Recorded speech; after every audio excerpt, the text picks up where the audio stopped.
aka Diz, and this is The Force Always. Okay, this is the Star Wars news, views, reviews, and interviews.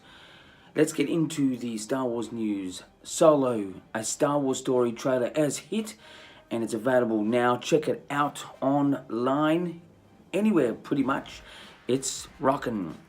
More about that later on in the show. To more news, Solo will be officially released in Australia May 24. That's May 24 in Australia. Solo, a Star Wars story. That's right. We'll get it about a day or two in advance of America. And that's pretty much similar to the UK release because of different time zones. Just watch out at that time period if you don't want spoilers. You don't want to sort of be checking the YouTube a couple of days beforehand. In fact, to the next news item, the Solo world premiere will be in Cannes, and it will be on May 15. May 15, Cannes Film Festival. That's in France, or France, whatever you like to say. 10 days before the release in America. So if you really want no spoilers, just in case someone drops a spoiler or two of any sort, stay away for 10 days in advance maybe. But yeah, Solo's world premiere will be in Cannes Film Festival, France. Two more news. The Last Jedi here in iTunes, Australia or America, Asia, whatever you like to say, not America, is now number 3. It's pretty strong, to be honest, for being out there for just around a month. Sales were expected to be a bit low, but I think it's still rocking.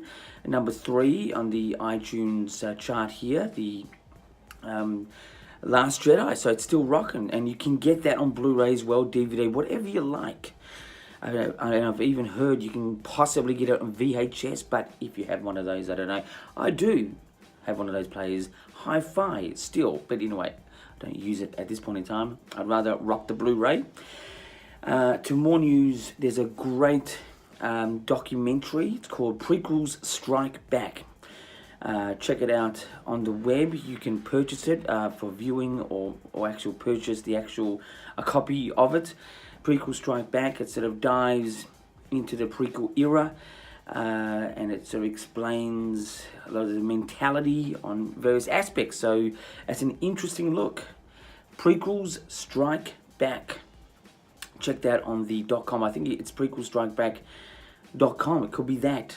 Not exactly sure, but check that out. So that is the news for this time around. Okay, so let's get into the views. Views this time around. And views is not about predictions. It's not about how many views a YouTuber gets. It's actually about story ideas that I'd like to see happen. And as Solo, a Star Wars story, is about to come out, let's talk a bit about Solo. So far, we haven't seen any real hardcore nostalgia when it comes to enemies that we know of with Han Solo, like Jabba the Hutt, Boba Fett.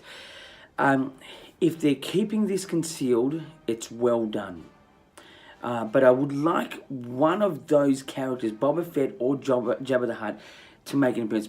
More personally, I personally would like to see Jabba the Hutt, because he's definitely one of these mysterious gangsters, bad people or person or alien, whatever you like to say, slug.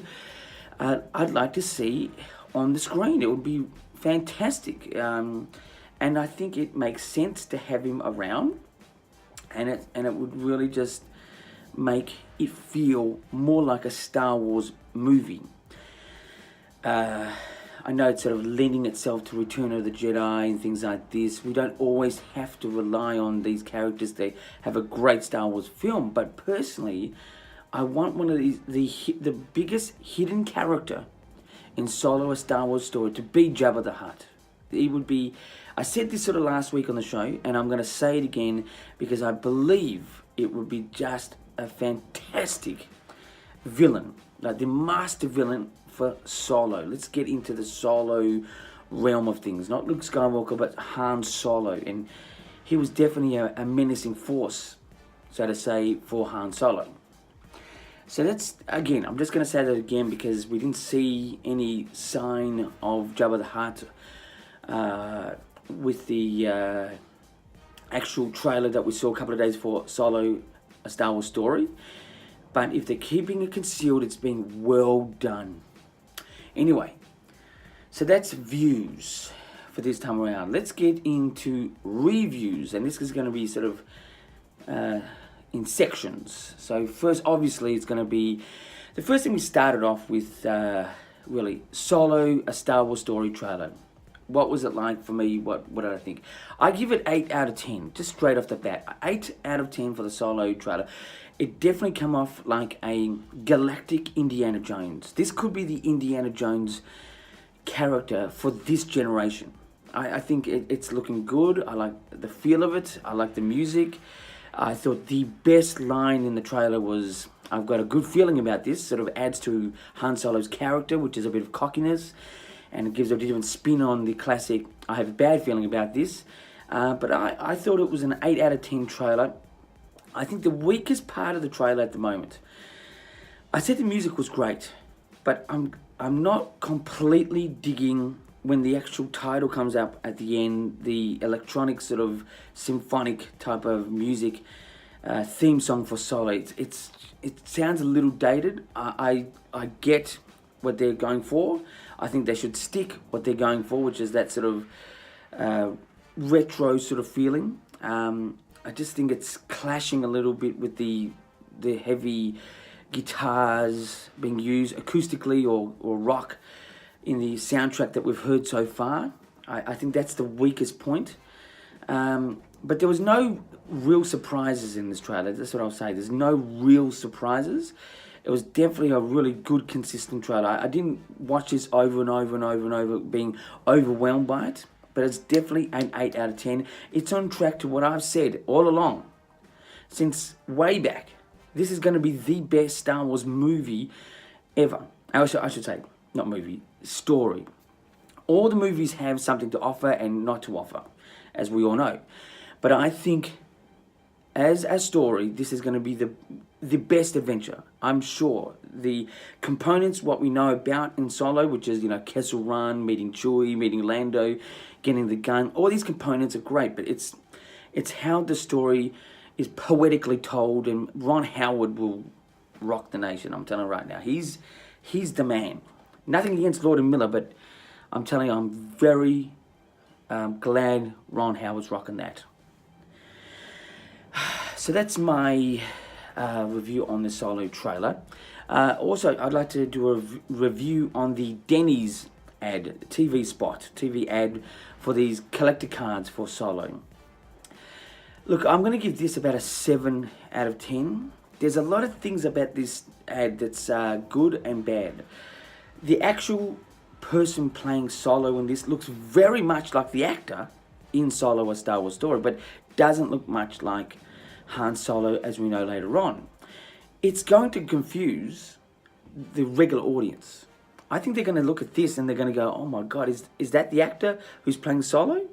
But he's a younger version of Alden Ehrenreich. So I think it's a little bit confusing for the regular audience and the casual Star Wars fan.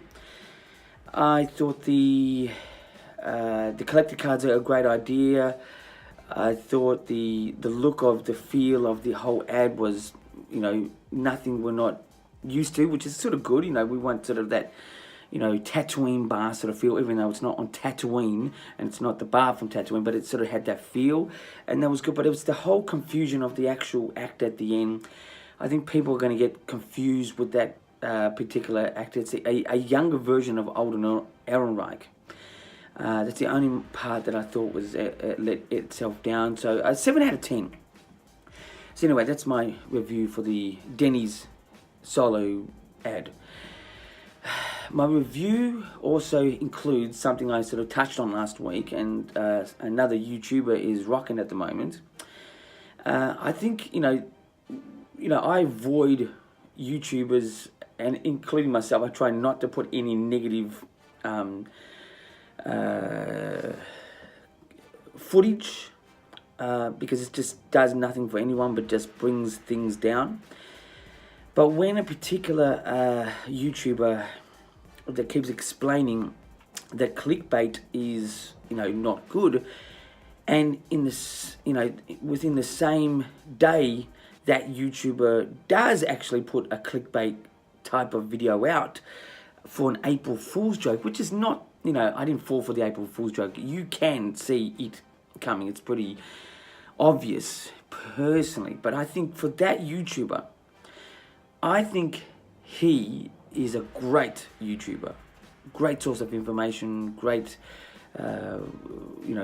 cleanly put together footage. But I just think it is just too much when it comes to the contradiction of clickbait. So my view on that is it's a the whole solo possible trailer out there that he put out. It wasn't funny. It was quite flat. A 5 out of 10 for that. That YouTuber should stick to just information. History about Star Wars universe, maybe the news and things like that. But this clickbait, the week in clickbait, is just, people are loving it because trash magazines sell, and it's sort of, the episode comes off like a trash magazine. He's not trash. His YouTube channel's not trash. The whole idea of that particular segment is coming off like a trash magazine.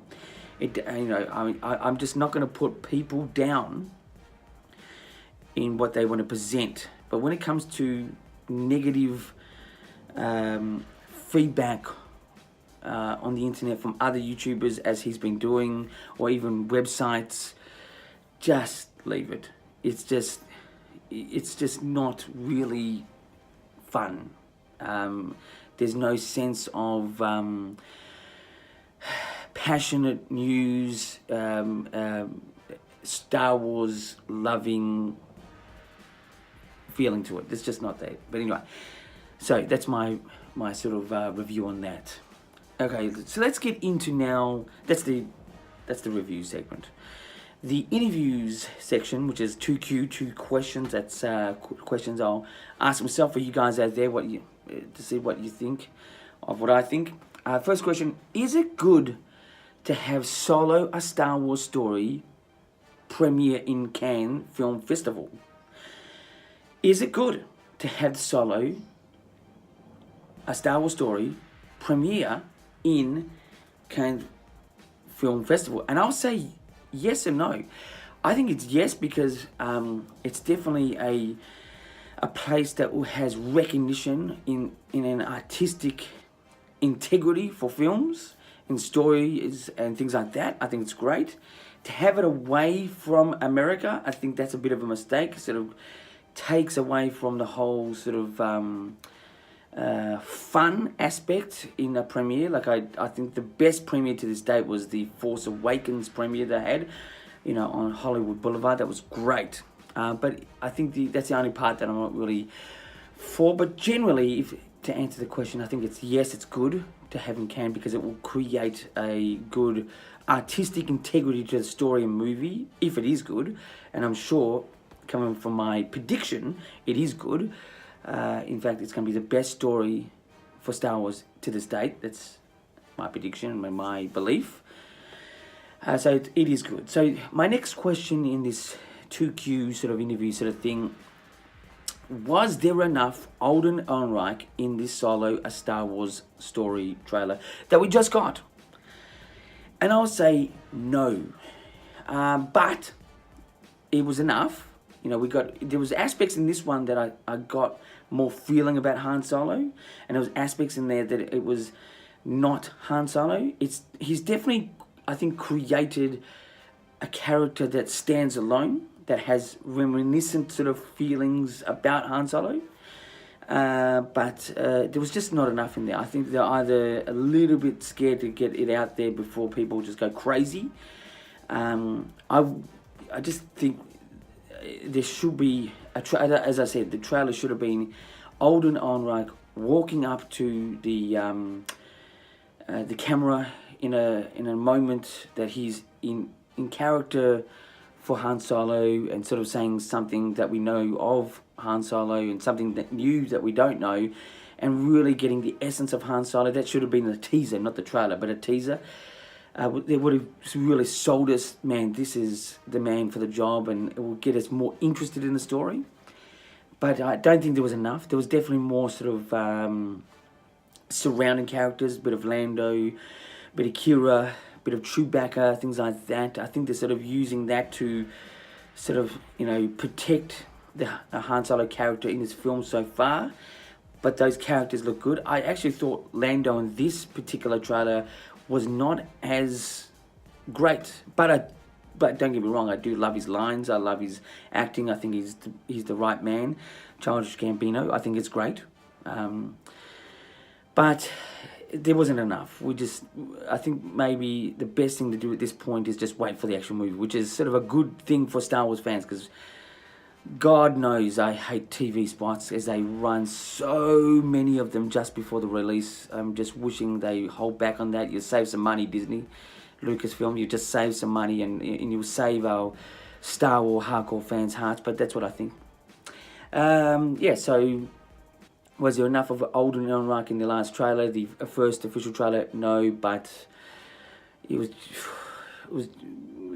maybe just underpassable, the amount of footage. Anyway, so that's the news, views, reviews, interviews for this time around. You can support me on Patreon. I'm available on Patreon now. Be a Patreon supporter of mine. It'd be fantastic. Help the channel move on, keep rocking on. Please subscribe to this channel, The Force Always, only on YouTube. I do this weekly. It would help the support. It's fantastic. Even if you just wanted to check it out, I'm still rocking on. I'm a hardcore fan here. Please like, share the video, whatever you'd like to do. That'd be great. I also like to add thanks to Sean, Sources of the Forces, for the news items. He's always a great contributor to the news. And as I always say at the end of each episode, until next time, keep rocking.